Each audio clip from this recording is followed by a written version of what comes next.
ایک شخص رسول صلی اللہ علیہ وسلم کی خدمت میں حاضر ہوا اور اس نے اپنے بوڑھے باپ کی شکایت کی۔ وہ کہنے لگا، یا رسول اللہ، میرا باپ مجھ سے پوچھتا نہیں اور میرا مال خرچ کر دیتا ہے۔ آپ صلی اللہ علیہ وسلم نے اس کے باپ کو بلایا۔ جب اس کو پتا چلا کہ میرے بیٹے نے رسول صلی اللہ علیہ وسلم سے میری شکایت کی ہے، وہ دل میں بہت رنجیدہ ہوا اور انتہائی دکھی ہوا۔ اسی کیفیت میں رسول اللہ صلی اللہ علیہ وسلم کی بارگاہ میں حاضری کے لیے چل پڑا، کیوں نہ کہ عرب کی گٹھی میں شہری تھی تو راستے میں دل میں کچھ اشعار پڑھتے ہوئے پہنچا۔ ادھر دربار رسالت صلی اللہ علیہ وسلم میں پہنچنے سے پہلے سیدنا جبرائیل علیہ السلام آپ صلی اللہ علیہ وسلم کی خدمت میں حاضر ہوئے اور عرض کیا، یا رسول اللہ صلی اللہ علیہ وسلم، اللہ تعالی نے فرمایا کہ اس کا معاملہ بعد میں سنیے گا،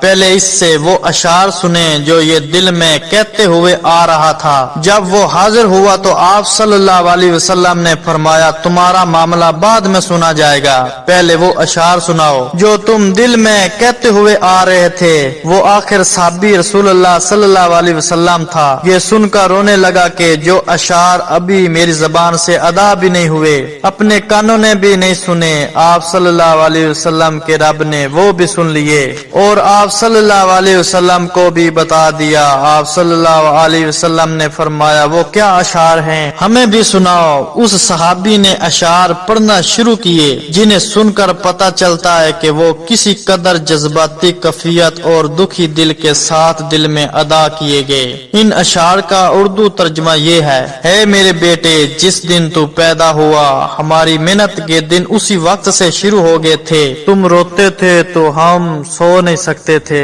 تم کھاتے نہیں تھے تو ہم بھی کھا نہیں سکتے تھے، تم بیمار ہو جاتے تو اٹھا کر ہم مارے مارے پھرتے تھے، کبھی کسی طبیب کے پاس تو کبھی کسی طبیب کے پاس کہ تجھے کچھ ہو نہ جائے، کہیں تم مر نہ جاؤ، حالانکہ موت الگ چیز ہے اور بیماری اور چیز ہے۔ پھر تمہیں گرمی سے بچانے کے لیے میں دن رات کام کرتا رہا کہ میرے بیٹے کو ٹھنڈی چھاؤں مل جائے، تمہیں سردی سے بچانے کے لیے میں نے بھاری پتھر توڑے کہ میرے بیٹے کو سردی نہ لگ جائے۔ جو کچھ کمایا تیرے لیے کمایا، جو کچھ بچایا تیرے لیے بچایا، تیری جوانی کے خواب دیکھنے کے لیے میں نے دن رات اتنی محنت کی کہ اب میری ہڈیاں کمزور ہو گئی ہیں اور تم جوان بن گئے ہو۔ پھر مجھے خزانے ڈیرے ڈال لیے، لیکن تیرے اوپر بہار آ گئی، میں جھک گیا اور تم سیدھے ہو گئے۔ اب میری خواہش اور امید پوری ہوئی کہ تم ہرے بھرے ہو گئے ہو،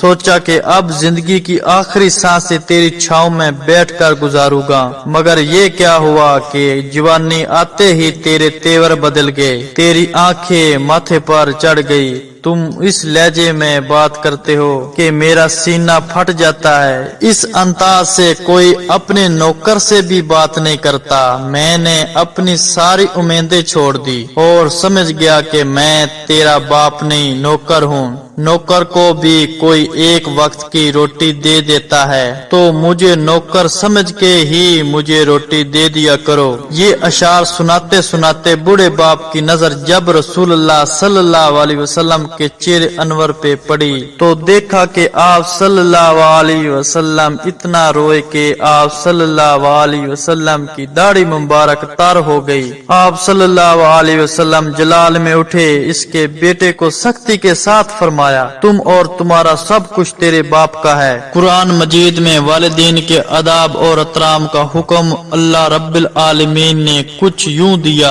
اور آپ کے رب نے حکم فرما دیا کہ تم اللہ کے سوا کسی کی عبادت مت کرو اور والدین کے ساتھ حسن و سلوک کیا کرو۔ اگر تمہارے سامنے دونوں میں سے ایک یا دونوں بڑھاپے کو پہنچ جائیں تو انہیں اف بھی نہ کہنا اور انہیں جھڑکنا بھی نہیں اور اور ان دونوں کے ساتھ بڑے ادب سے بات کیا کرو اور ان دونوں کے لیے نرم دلی سے عاجزی اور انکساری کے بازو جھکائے رکھو اور عرض کرتے رہو اے میرے رب ان دونوں پر رحم فرما جیسا کہ انہوں نے بچپن میں مجھے پالا تھا۔ اللہ تعالی ہم سب کو اپنے ماں باپ کی خدمت اور فرما برداری کی توفیق عطا فرمائے اور ہمیں ہمیشہ ان کا تابعدار رکھے، آمین۔